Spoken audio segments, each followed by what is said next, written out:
وأنزل على عبده الكتاب وأرسل علينا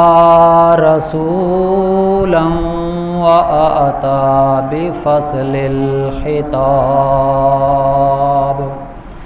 شهادة أن لا إله إلا الله وحده لا شريك له وحده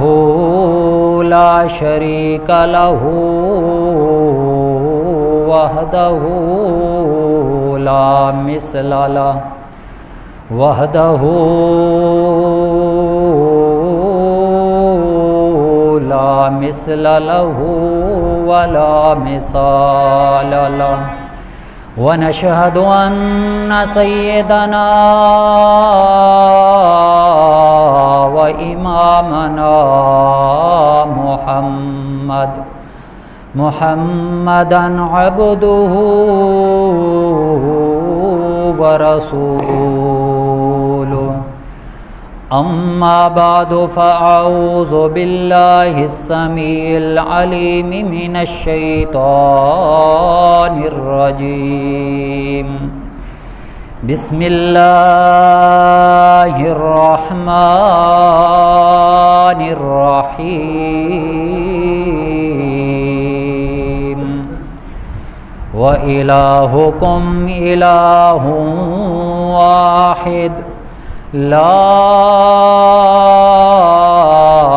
إله إلا هو الرحمن الرحيم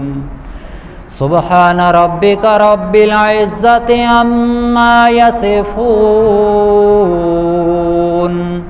وسلام على المرسلين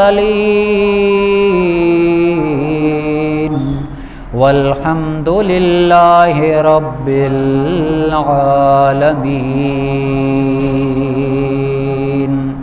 اللهم صل على محمد وعلى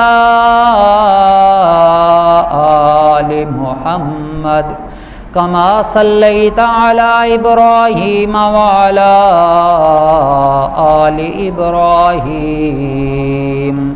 إنك حميد مجيد اللهم بارك على محمد وعلى آل محمد كما باركت على إبراهيم وعلى آل إبراهيم إنك حميد مجيد نیک باتوں پہ عمل کرنا تمہارا کام ہے نیک باتوں پہ عمل کرنا تمہارا کام ہے یہ نہ دیکھو کہنے والا کون ہے کیا نام ہے ثنا کو پتا پتا ہے خدایا دم بدم تیرا زمین و آسماں تیرے ہن کے ہے موجود علم تیرا جو دنیا میں تیرا کھا کر تیرے شکوے کرے یا رب تعجب ہے کہ ان پر بھی رہے لطف و کرم تیرا یا رب صلی وسلم دائما ابدا علی حبیبک خیر خلق کلہم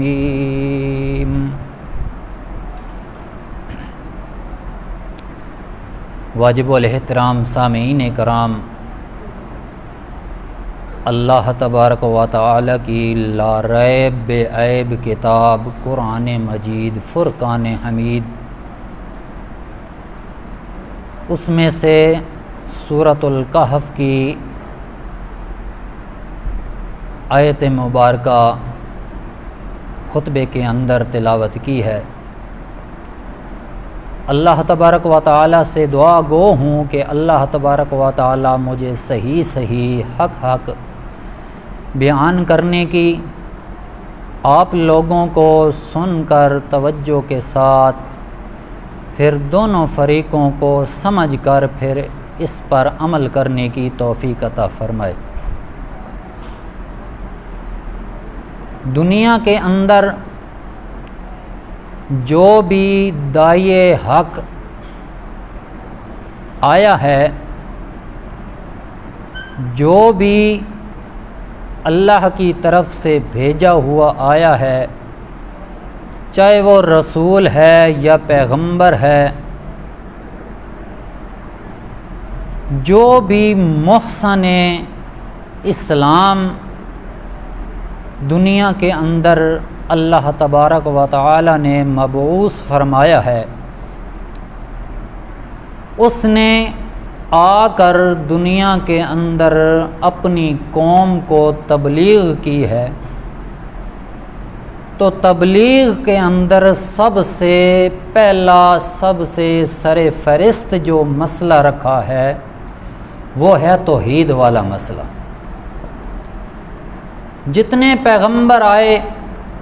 1,24,000 کم و بیش، جتنے بھی اللہ تبارک و تعالی نے نبی بنائے، تاج نبوت ان کے سر پر سجایا، اپنی قوم کی طرف آئے تو توحید والی سب سے پہلی دعوت ان کی تھی۔ پھر اس توحید کی دعوت دینے کے بعد پھر اللہ تبارک و تعالی نے ان پیغمبروں کو اپنی قوموں کے لیے اس لیے بھیجا تاکہ ان کے اندر جو بھی خباثت اور پلیتی اور بے ایمانی تھی اس کو دور کیا جائے۔ آدم علیہ السلام جد الانبیاء، ہمارے دادا پیغمبر جس وقت دنیا پہ آئے اس وقت تو توحید کا بول بالا ہی تھا۔ اگر کسی سے کسی مخلوق کے بارے میں پوچھا جاتا الہ کون ہے، معبود کون ہے، تو فرشتے بھی یہی اقرار کرتے تھے، جن بھی اقرار کرتے تھے کہ ہمارا رب اور ہمارا خالق اللہ ہے۔ پھر آدم علیہ السلام کے بعد آدم ثانی حضرت نوح علیہ السلام کا دور آیا۔ اللہ تبارک و تعالی نے ان کو بھی پیغمبر بنا کے بھیجا، اور جس وقت وہ پیغمبر بن کے آئے اس وقت اس قوم کے اندر شرک کی بہت بو تھی، شرک کا بہت پرچار تھا۔ تو سب سے پہلے نوح علیہ السلام نے توحید کی دعوت ادھر دی، توحید کا پیغام سنایا، تبلیغ کی اور شرک سے لوگوں کو بچایا۔ 950 سال تبلیغ کرنے کے بعد، حتیٰ کہ مفسرین لکھتے ہیں 80 یا 82 آدمی حضرت نوح علیہ السلام کے ساتھ شانہ بشانہ چلنے والے تھے۔ پھر جس وقت حضرت نوح علیہ السلام نے اپنی تبلیغ پوری کی، لوگوں نے نہ مانا، قوم نے ہٹ درمی کی، آگے آگے بھاگ جاتے تھے۔ جس وقت نوح علیہ السلام توحید کا بیان کرتے تھے تو بالآخر اللہ تبارک و تعالی کی طرف دعا کی کہ یا اللہ اب ان کافروں میں سے دنیا کے اندر کوئی ایک گھر بھی نہ چھوڑ، رب لا تذر علی الارض من الکافرین دیارا۔ آدم علیہ السلام کے بعد نوح علیہ السلام نے بھی توحید کا پرچار کیا۔ اسی طرح موسیٰ علیہ السلام، اللہ تبارک و تعالی نے ان کو پیغمبر بنایا، اور پیغمبر بنانے کے بعد اللہ تبارک و تعالی نے ان کو کتاب بھی دی۔ بعض پیغمبر ایسے ہیں جن کو اللہ تبارک و تعالی نے صحیفے دیے، بعض کو کتابیں دی۔ موسیٰ علیہ السلام کو اللہ کریم نے تورات شریف کتاب دی اور کہا کہ اس کتاب کے اوپر اس کو پڑھ کے لوگوں کو بتاؤ اور توحید کا پرچار کرو۔ پانی دکھلا۔ اسی طرح چلتے چلتے شعیب علیہ السلام کو اللہ تبارک و تعالیٰ نے پیغمبر بنایا۔ اسی طرح چلتے چلتے صالح علیہ السلام کو اللہ تبارک و تعالیٰ نے پیغمبر بنایا۔ جتنے بھی اللہ کریم نے پیغمبر بھیجے ہیں سب سے پہلے انہوں نے توحید کی دعوت دی ہے۔ توحید کی دعوت کے بعد پھر جو اس قوم کے اندر جو غلط کام تھے، جو ان کی خباثتیں تھیں، پھر وہ پیغمبر نے دور کی ہیں۔ بالآخر جس وقت ہمارے پاک پیغمبر محمد الرسول اللہ صلی اللہ تعالی علیہ وسلم کو اللہ تبارک و تعالی نے نبوت سے سرفراز کیا، تو اس وقت اللہ تبارک و تعالی نے میرے پاک پیغمبر محمد الرسول اللہ صلی اللہ تعالی علیہ وسلم پر سلسلہ نبوت والا بھی ختم کر دیا، اور میرے پاک پیغمبر محمد الرسول اللہ صلی اللہ تعالی علیہ وسلم کو اللہ تبارک و تعالی نے بہت ہی شانوں والی، بہت ہی عظمتوں والی کتاب نازل کی، کتاب اتاری جس کا نام ہے قرآن مجید۔ آج کل ہمارا ماحول اس طرح ہو چکا ہے کہ ہم تو دنیا کے اندر اتنے ماحول کے اندر اتنے گھسے ہوئے ہیں کہ ہمیں قرآن کی طرف آنے کے لیے تو وقت ہی نہیں ہے۔ اللہ کریم نے اتنی شانوں والی کتاب دی جس کے ہر لفظ پر 10 نیکیاں ملتی ہیں۔ الف لام میم یہ 3 حرف ہیں، اور اس 3 حرفوں پر 30 نیکیاں انسان کو مل جاتی ہیں۔ لیکن آج کل مسلمان اس پرفتن دور کے اندر اتنا اپنے آپ کو سیکولرزم اور بہت بڑا اپنے آپ کو سمجھتا ہے اور قرآن سے دور ہے۔ یہ وہ کتاب ہے جو آسمان دنیا سے نازل ہوئی، اللہ تبارک و تعالیٰ کے دربار کے اندر اللہ تبارک و تعالیٰ کی کلام ہے یہ کتاب، اور میرے آقا دو جہاں سرور کائنات محمد الرسول اللہ صلی اللہ تعالی علیہ وسلم پر اللہ کریم نے اس کو نازل فرمایا، اور اس کے اندر بھی اللہ کریم نے اپنی توحید کا بیان بار بار لوگوں کو بتایا ہے، اور میرے پاک پیغمبر محمد الرسول اللہ صلی اللہ تعالی علیہ وسلم نے بھی توحید کی دعوت دی، حتیٰ کہ جس وقت ابتدا کے اندر ہیں اس وقت دعوت دی تو آگے سے پتھر برسے ہیں۔ توحید سنانے والوں کو پتھر برستے ہیں، توحید سنانے والوں کو آگے سے مٹھائیاں اور ان کو خاطر تواضع اور مہمان نوازی نہیں کی جاتی۔ توحید تو ایسی چیز ہے کہ انسان کے اگر دل کے اندر بس جائے تو انسانیت کے قبولیت ہونے کا وہ فریضہ انجام ہو جاتا ہے، جو اللہ تبارک و تعالیٰ نے بیان فرمایا کہ انسان کے اندر اگر ایمان اور اسلام داخل ہو گیا، میرا وعدہ ہے کہ میں اللہ کریم اس کو جنت الفردوس کے اندر اعلیٰ مقام عطا فرماؤں۔ اسی طرح میرے پاک پیغمبر محمد الرسول اللہ صلی اللہ تعالی علیہ وسلم نے توحید بیان کرنے کے ساتھ ساتھ لوگوں کے اندر جتنیاں بیماری تھیں ان بیماریوں کو بھی اللہ کے پاک پیغمبر نے دور فرمایا۔ ہر انسان کے اندر بیماریاں ہوتی ہیں، کئیوں کے اندر روحانی بیماری ہیں، کئیوں کے اندر وہ جسمانی بیماریاں ہیں۔ جس طرح انسان 2 چیزوں پر مرکب ہے، روح اور بدن پر، اسی طرح انسان کے اوپر بھی 2 بیماریاں آتی ہیں، ایک روحانی بیماری ہوتی ہے اور ایک جسمانی بیماری۔ جسمانی بیماری کو دنیا کے اندر ڈاکٹر طبیب حل کر لیتے ہیں، دور کر دیتے ہیں، لیکن جو روحانی بیماری ہوتی ہے اس کے لیے اللہ کریم نے انبیاء علیہ السلام کا سلسلہ مقرر فرمایا۔ اللہ کریم نے قرآن مجید کے اندر بے شمار قصے بیان فرمائے ہیں۔ جہاں میں قرآن مجید کے اندر اللہ کریم نے واقعات بیان فرمائے ہیں، وہاں پر اللہ کریم نے قرآن مجید کے اندر مثالیں بھی دی ہیں۔ دنیا کے اندر جو بھی انسان بیماریوں کے اندر مبتلا ہے، خباثتوں کے اندر مبتلا ہے، توحید کے علاوہ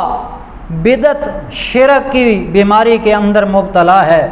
تو اللہ کا قرآن پڑھنے والے قرآن جس وقت پڑھتے ہیں تو وہ ان کی بیماریاں دور ہو جاتی ہیں۔ اللہ کریم نے قرآن مجید کو بھی شفا بنایا، شفاء للناس۔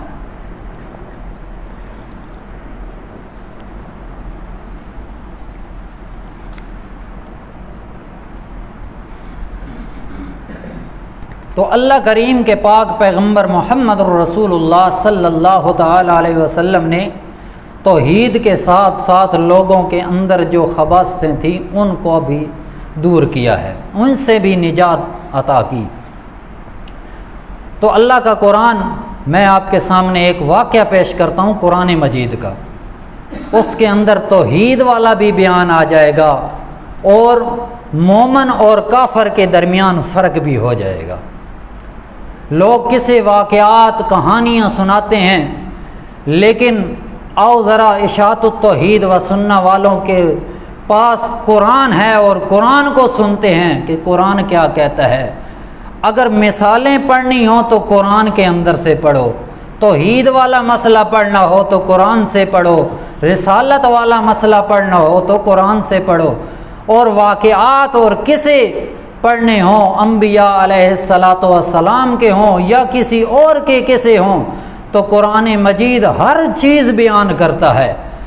تو اللہ کریم کا قرآن آج پڑھتے ہیں اور سنتے ہیں کہ اللہ کریم نے توحید والا بیان کہاں کہاں کیا اور لوگوں کے اندر کیا کیا خرابیاں تھیں ان کو اللہ کریم نے کس طرح بیان فرمایا ہے، اور ان بیماریوں کو، ان خباثتوں کو اللہ کریم نے کس طرح قرآن کے ذریعے دور کیا۔ اللہ کا قرآن کہتا ہے وَاضْرِبْ لَهُم مَّثَلًا رَّجُلَيْنِ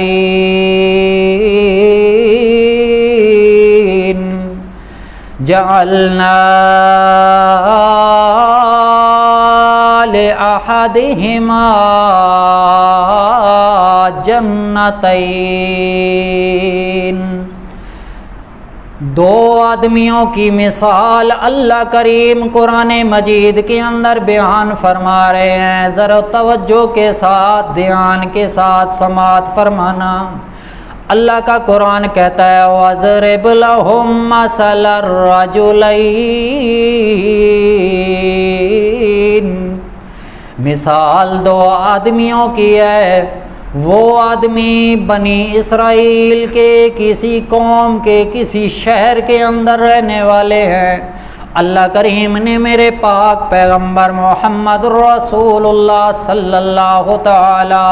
علیہ وسلم کو قرآن مجید کے اندر بیان فرما دیا وحی کر کے۔ اللہ کریم فرماتے ہیں جعلنا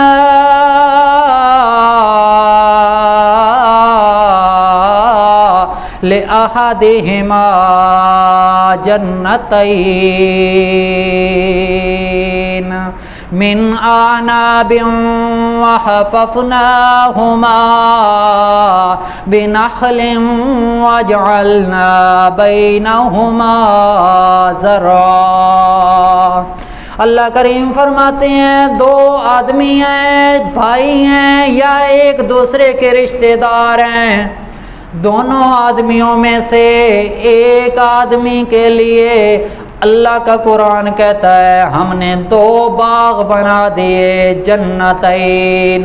اور باغ بھی ایسے ہیں من آناب، انگوروں سے بھرے ہوئے ہیں، وَحَفَفْنَاهُمَا بِنَخْلٍ وَجَعَلْنَا بَيْنَهُمَا زَرْعًا۔ اللہ کریم فرماتا ہے ان جو انگور کے باغ ہیں ان انگوروں کے باغوں کو درختوں سے گھیرے میں ڈال رکھا ہے، گھیرے کے اندر کھجور کے درخت لگا دیے ہیں اور ان کو کھجوروں کے درختوں نے گھیرا ہوا ہے۔ وَجَعَلْنَا بَيْنَهُمَا زَرْعًا، اور اللہ کریم فرماتے ہیں ہم نے ان دو باغوں کے اندر کھیتی بھی کر دی۔ کِلْتَا الْجَنَّتَيْنِ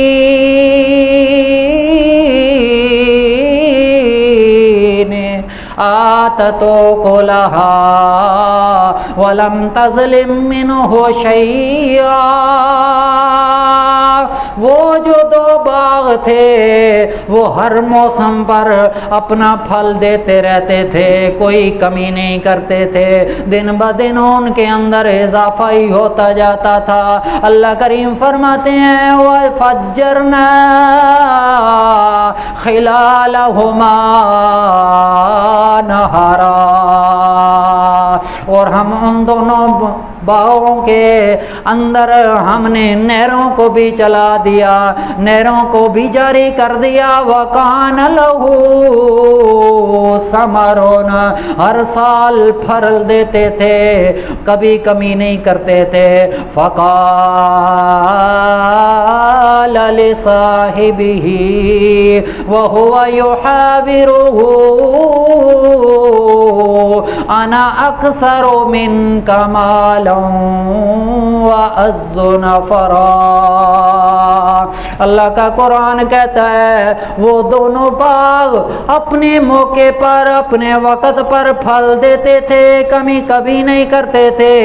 اتنے میں وہ آدمی اپنے ساتھی کو کہتا ہے جس کے پاس باغ نہیں تھے، کوئی مال و دولت نہیں تھا، کوئی آل و اولاد نہیں تھی، مفلس آدمی تھا، غریب اور مسکین آدمی تھا، وہ اس سے گفتگو کے انداز کے اندر گفتگو کرتے ہوئے کلام کرتے ہوئے اس سے بات کرتا ہے اور کہتا ہے انا اکثر منک مالا واعز نفرا، کہ میں تو تم سے بہت زیادہ عزت والا ہوں، میرے پاس تو مال بھی بہت زیادہ ہے، میرے پاس وہ آل و اولاد بھی بہت زیادہ ہے، میرے پاس عزت بھی بہت زیادہ ہے، تیرے پاس کیا چیز ہے؟ سب تو میرے پاس ہے، تو غریب ہے۔ اللہ کریم فرماتے ہیں وَدَخَلَ جَنَّتَهُ وَهُوَ ظَالِمٌ لِنَفْسِهِ قَالَ مَا أَظُنُّ أَن تَبِيدَ هَٰذِهِ أَبَدًا وَمَا أَظُنُّ السَّاعَةَ قَائِمَةً وَلَئِن رُّدِدتُّ إِلَىٰ رَبِّي لَأَجِدَنَّ خَيْرًا مِّنْهَا مُنقَلَبًا۔ یہ ساری گفتگو سے کر رہا ہے آل و اولاد کے اندر بھی میں تم سے زیادہ ہوں، مال و دولت کے اندر بھی میں تم سے زیادہ ہوں، تیرے پاس باغ نہیں ہے جو میرے پاس ہے، میرے پاس آل اولاد بھی ہے، میرے پاس عزت بھی ہے، میرے پاس نفری بھی بہت زیادہ ہے۔ آج کل لوگوں کے اندر بھی یہی بہت گھمنڈ ہوتا ہے، تکبر آ جاتا ہے، اپنے اندر بڑائی اور تکبر والا معاملہ کرتے ہیں ایک دوسرے کے ساتھ، دوسروں کو حقیر سمجھتے ہیں۔ جس کو تھوڑی سی اللہ تبارک و تعالی نے مال و دولت دیا ہوتا ہے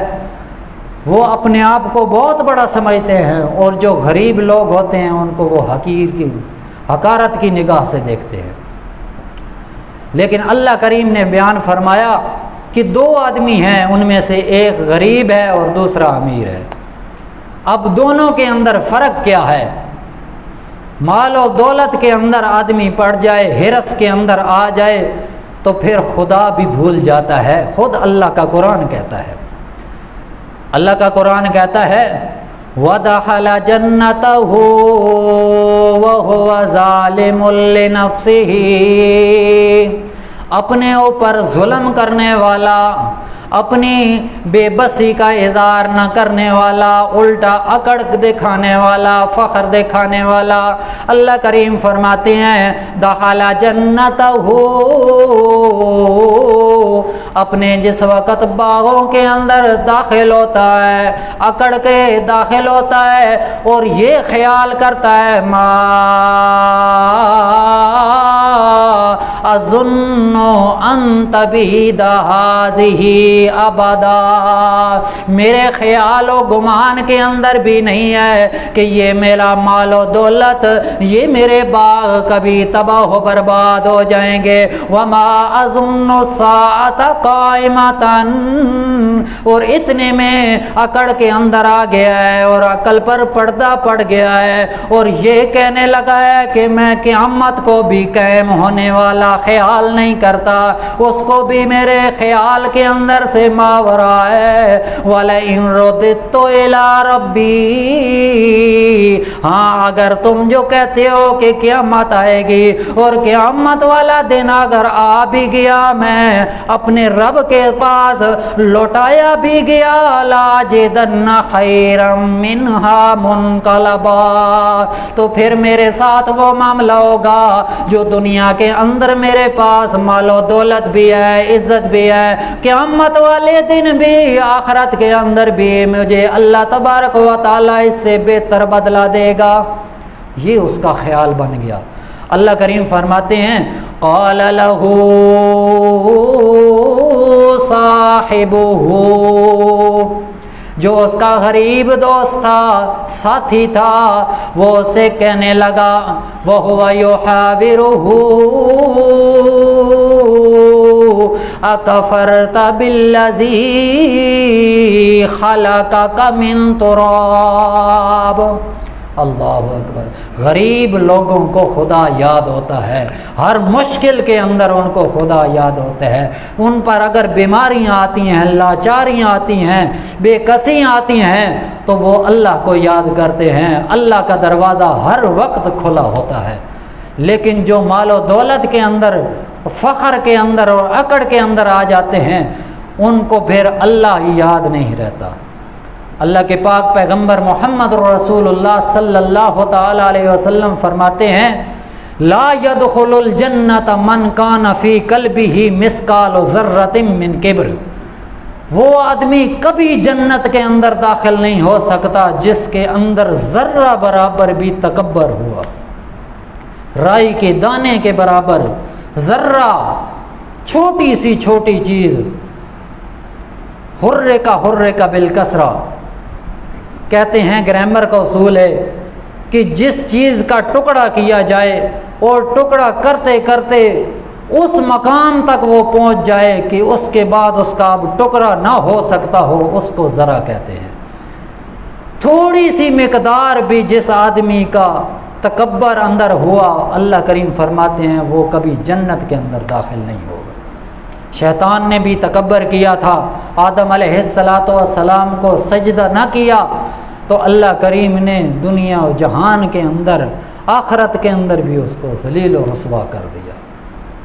اللہ کا قرآن کہتا ہے وَقَانَ مِنَ الْكَافِرِينَ، کافروں میں سے ہو گیا۔ اللہ اکبر۔ وہ غریب ساتھی اس امیر ساتھی سے گفتگو کرتا ہے، کلام کرتا ہے، بحث مباحثہ ہو جاتی ہے گزرتے ہوئے، کہتا ہے اکفرت بالذی خلقک من تراب ثم من نطفۃ ثم سواک رجلا، تو نے تو اس ذات کا انکار کر دیا ہے، اس ذات کا تو نے کفر کر دیا ہے جس ذات نے تجھے مٹی سے پیدا کیا ہے، پھر تمہیں ایک گندے نطفے سے پیدا کیا ہے، ثم سواک رجلا، پھر تمہیں ایک کڑیل جوان آدمی بنا دیا ہے، جس کی تخلیق شریک جس کی خالقیت اتنی ہے کہ اللہ کریم زمین و آسمان اتنے بنائے ہیں بڑے بڑے، اور آسمان کو بغیر تھمیوں کے اللہ کریم نے کھڑا کر دیا ہے۔ وہ ذات جس نے تجھے بھی پیدا کیا ہے اور تو کیا کر رہا ہے؟ الٹا اس کا انکار کر رہا ہے۔ اکفرت بالذی خلقک من تراب ثم من نطفۃ ثم سواک رجلا لیکن هو اللہ ربی ولا اشرک بربی احدا۔ اللہ کریم نے قرآن مجید کے اندر بارہا توحید کا مسئلہ بیان فرمایا ہے۔ اس واقعے کے اندر بھی جس وقت وہ غریب ساتھی اس کو کہہ رہا ہے کہ میں تو اس رب کی عبادت کروں گا، وہ میرا رب ہوگا جس نے مجھے پیدا کیا ہے، جس نے مجھے بھی نطفے سے پیدا کیا ہے، پھر مجھے اس نے ایک ڈھانچہ دے کے ایک جوان مجھے بنا دیا ہے۔ اللہ کریم فرماتے ہیں لیکن هو اللہ ربی، وہ آدمی کہنے لگا وہی میرا پروردگار ہے، وہی میرا رب ہے، ولا اشرک بربی احدا، اور میں اپنے رب کے ساتھ کسی کو بھی شریک نہیں کرتا، نہ کسی نبی کو میں شریک کرتا ہوں، نہ کسی پیغمبر کو، نہ کسی نوری کو، نہ کسی ناری کو۔ اللہ کریم فرماتے ہیں میں اللہ کریم وحدہ لا شریک ذات ہوں، میرے ذات اور صفات کے اندر کوئی شریک نہیں ہے۔ وہ علم غیب ہے تو وہ بھی میں اللہ کریم کو خاصا ہے، اور اگر میں حاضر ناظر ہوں، مشکل کشا ہوں، مختار کل ہوں، ساری کی ساری صفات میں اللہ کریم کے اندر ہیں، کسی اور کو میں یہ صفات نہیں دی۔ اللہ کریم فرماتے ہیں وَلَوْلَا اِذْ دَخَلْتَ جَنَّتَكَ قُلْتَ مَا شَاءَ اللَّهُ لَا قُوَّةَ إِلَّا بِاللَّهِ۔ وہ کہتا ہے اگر تو داخل ہوتا اپنے باغوں کے اندر اور تو مجھے دیکھتا کہ میرے پاس مال اولاد نہیں ہے، عزت بھی نہیں ہے، اقل من کا مالا و ولدا، مال کے اندر بھی اولاد کے اندر بھی میں بہت قلیل ہوں، بہت ہی تھوڑا ہوں، اور میں بہت غریب ہوں، اللہ کریم نے مجھے مال بھی عطا نہیں کیا۔ اگر تو مجھے یہ دیکھتا اور تو اپنے باغ کے اندر داخل ہوتا تو اس وقت تو کہتا قُلْتَ مَا شَاءَ اللَّهُ لَا قُوَّةَ إِلَّا بِاللَّهِ۔ اللہ اکبر۔ جو انسان کوئی چیز بھی دیکھے اچھی لگے اس کو، اور مفسرین لکھتے ہیں جس انسان کے اندر گھر کے اندر رہن سہن کے اندر کوئی اچھی چیز آ جائے تو اس وقت اس انسان کو پڑھنا چاہیے لا ما شاء اللہ لا قوت الا باللہ۔ اس کی بہت بڑی فضیلت ہے۔ مفسرین نے لکھا یہ اسماء اعظم میں سے بھی آتا ہے۔ اللہ کریم نے یہاں پر قرآن مجید کے اندر بھی ذکر فرمایا ہے۔ اللہ کریم نے فرمایا ان ترانی انا اقل منک مالا و ولدا فعسى ربي أن يؤتيني خيرا من جنتك ويرسل عليها حسبانا من السماء فتصبح سعيدا زلقا۔ وہ غریب ساتھی اس سے باتیں کر رہا ہے، گفتگو کر رہا ہے، اللہ کریم نے قرآن اتار دیا اور قرآن کے اندر یہ واقعہ ذکر کر کے میرے پاک پیغمبر محمد رسول اللہ صلی اللہ تعالی علیہ وسلم کو بیان کر دیا۔ اللہ کریم فرماتے ہیں وہ ساتھی اس سے باتیں کر رہا ہے، گفتگو کر رہا ہے اور کہتا ہے اگر تو نے اللہ کی نعمتوں کا شکر ادا نہ کیا تو کہیں اس طرح نہ ہو جائے یرسل علیہا حسبانا من السماء آئے فتصبح سعیدا زلقا،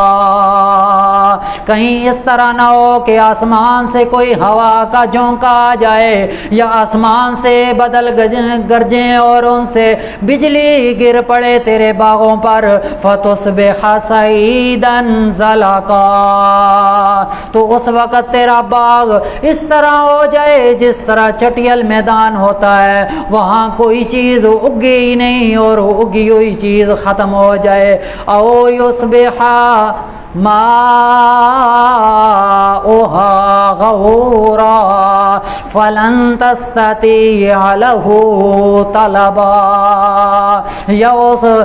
باغوں کے اندر جو نہریں اللہ کریم نے جاری کر دی ہیں ان نہروں کا پانی وہ سوکھ جائے، خشک ہو جائے، اللہ کریم فرماتے ہیں فَلَن تَسْتَطِيعَ لَهُ طَلَبًا، اس وقت وہ ہرگز نہیں کسی کو استطاعت رکھتا طلب کرنے کی، اس پانی کو بھی تم بحال نہیں کر سکتا، اس باغ کو بھی پھر دوبارہ سے سرسبز شاداب نہیں کر سکتا۔ اللہ کریم فرماتے ہیں وَأُحِيطَ بِثَمَرِهِ فَأَصْبَحَ يُقَلِّبُ كَفَّيْهِ عَلَى مَا أَنفَقَ فِيهَا، اللہ کریم فرماتے ہیں جس طرح اس غریب آدمی نے کہا تھا بالکل وہی اسی طرح ہوا۔ اللہ کریم فرماتے ہیں اُحِيطَ بِثَمَرِهِ، اس کے پھلوں کا احاطہ کیا گیا، گھیراؤ کیا گیا، اللہ کی گرفت کے اندر آ گئے، فَأَصْبَحَ يُقَلِّبُ كَفَّيْهِ عَلَى مَا أَنفَقَ فِيهَا، جو کچھ بھی اس نے اس کے اندر سے خرچ کیا تھا نہ وہ اللہ کی راہ کے اندر اس کے اندر اس باغ میں سے خرچ کرتا تھا، نہ وہ کسی بندوں کے حقوق کو پورا کرتا تھا۔ اللہ کریم نے فرمایا اس نے میرا حق ادا نہ کیا، اب حال یہ ہو گیا کہ یقلب کفیہ، اپنی ہتھیلیاں مسل رہا ہے اور پلٹ رہا ہے، کہہ رہا ہے کہ پتہ نہیں کیا ہو گیا میرے ساتھ۔ وہی خاویۃ علی عروشہا، وہ جو باغ تھے اپنی چھتریوں پر جس طرح وہ ڈھنپے ہوئے تھے سارے کے سارے ختم ہو گئے، گر گئے۔ وَيَقُولُ يَا لَيْتَنِي لَمْ أُشْرِكْ بِرَبِّي أَحَدًا، جس وقت اس نے اپنا مال اولاد سب اس کے کام نہ آئے، اس کا باغ بھی اس کے کام نہ آیا، اس وقت اس کو عقل کے ناخن آ گئے اور کہتا ہے یا لیتنی لم اشرک بربی احدا، کاش کاش آئے حسرت میں ایسا نہ کرتا، اپنے رب کے ساتھ کسی کو شریک نہ کرتا، نہ ذات کے اندر کسی کو شریک کرتا، نہ صفات کے اندر کسی کو شریک کرتا۔ وَلَمْ تَكُنْ لَهُ فِئَةٌ يَنْصُرُونَهُ مِنْ دُونِ اللَّهِ، اللہ اکبر۔ اللہ کریم نے مکمل واقعہ دو آدمیوں کا بیان فرمایا اور آخر پہ نتیجہ یہ نکلا کہ اس کے جو مال اور اولاد اور اس کی جو عزت کرنے والے جتنے بھی لوگ تھے اس کے کوئی کام نہ آئے۔ وَلَمْ تَكُنْ لَهُ فِئَةٌ، کوئی جماعت بھی اس کی نہ تھی، ساری جماعتیں بھی ختم ہو گئی، بالکل وہ ہاتھوں سے خالی ہو گیا، نہ اس کی اولاد اس کو کام آئی، نہ اس کو جو دنیا کے اندر اس کی عزت تھی مال و دولت کی وجہ سے نہ وہ اس کو کام آئی۔ اللہ کریم فرماتے ہیں وما کان منتصرا، وہ بدلہ لینے والا بھی نہ تھا، اب اس کے پلے کوئی چیز نہیں تھی تو وہ بدلہ کس سے لیتا، پھر بدلہ بھی اس ہستی سے جس نے اس کو پیدا کیا تھا، وہ بدلہ بھی نہیں لے سکتا تھا۔ ہنالک الولایۃ للہ الحق، اللہ کریم فرماتے ہیں اسی جگہ اسی وجہ سے اللہ کریم کا اختیار ہر جگہ سچا اور حق ہے، اور اللہ کریم کی توحید بھی برحق ہے۔ جو انسان دنیا کے اندر توحید پر چلتے ہیں اللہ کریم اس کو کامیابی دے دیتا ہے، اللہ کریم اس کو خوش ہو جاتا ہے، اللہ کریم ان کی خوشنودی حاصل کر لیتا ہے، دنیا کے اندر بھی کامیاب ہے، آخرت کے اندر بھی کامیاب ہے۔ دنیا کے اندر جو جتنی بھی روحانی بیماریوں کے اندر بھی مبتلا ہوتے ہیں، اگر قرآن پڑھتے رہیں قرآن ان ساری بیماریوں کو بھی ختم کر دے گا، کیونکہ اللہ کریم نے فرمایا قرآن کو شفا بنا کر دیا ہے، اور اللہ کریم نے قرآن کو شفا بنایا ہے لوگوں کے لیے، شفاء للناس ویشفی صدور قوم مومنین، جو ایمان والے ہوتے ہیں جن کے اندر ایمان اور توحید اور سنت ہوتی ہے۔ اللہ تبارک و تعالیٰ سے دعا ہے کہ اللہ تبارک و تعالیٰ عمل کرنے کی توفیق عطا فرمائے۔ وآخر دعوانا الحمدللہ۔